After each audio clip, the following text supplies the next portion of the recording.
ಸೆಲೆಬ್ರಿಟಿಗಳಿಗಿಂತ ಕಮ್ಮಿ ಇಲ್ಲ. ಎಲ್ಲರ ಜೀವನದಲ್ಲೂ ಕಷ್ಟ ಇದ್ದೇ ಇರ್ತದೆ. ಕಷ್ಟ ಅಂತ ತಿಳ್ಕೊಂಡ್ರೆ ಕಷ್ಟ, ಆ ಕಷ್ಟನ ಕೆಲಸ ಅಂತ ತಿಳ್ಕೊಂಡ್ರೆ ಕೆಲಸ. ಸೆಲೆಬ್ರಿಟಿಗಳು ಅವ್ರಿಗೆ ಯಾವ ರೀತಿ ಜೀವನ ಮಾಡಬೇಕು ಆ ಥರ ಜೀವನ ಮಾಡಿಕೊಂಡು ಬೇರೆಯವ್ರಿಗೋಸ್ಕರ ಹೆದರ್ಕೊಂಡು ಒದ್ದಾಡಿಕೊಂಡು ಬಿದ್ದಾಡಿಕೊಂಡು, ಹಾಗೆ ನಮ್ಮದು ಜೀವನ.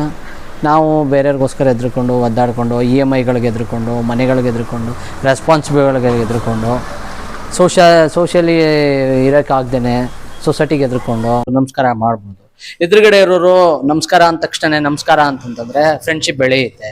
ಅಥವಾ ನಮಸ್ಕಾರ ಅನ್ಲಿಲ್ವಾ, ಬೇಡ, ಬೇಜಾರೇ ಮಾಡ್ಕೊಳ್ಳೋದು ಬೇಡ, ಇನ್ನೊಬ್ರು ಸಿಗ್ತಾರೆ, ಇನ್ನೊಬ್ರಿಗೆ ನಮಸ್ಕಾರ ಹೇಳಿದ್ರೆ ಆಯ್ತು. ಯಾಕೆ ಸುಮ್ಮನೆ ನಮಸ್ಕಾರ ಹೇಳ್ತಾ ಇದೀನಿ ಅಂತ ತಿಳ್ಕೊಂಡ್ರ? ನಮಸ್ಕಾರದಿಂದ ಇನ್ನೇನು ಆಗಲ್ಲ, ಒಂದು ಸಂಸ್ಕಾರ ಬೆಳೆಯುತ್ತೆ ಅಷ್ಟೇ. ನಾವು ನಮಸ್ಕಾರ ಮಾಡೋದ್ರಿಂದ ಒಂದು ಸಂಸ್ಕಾರ.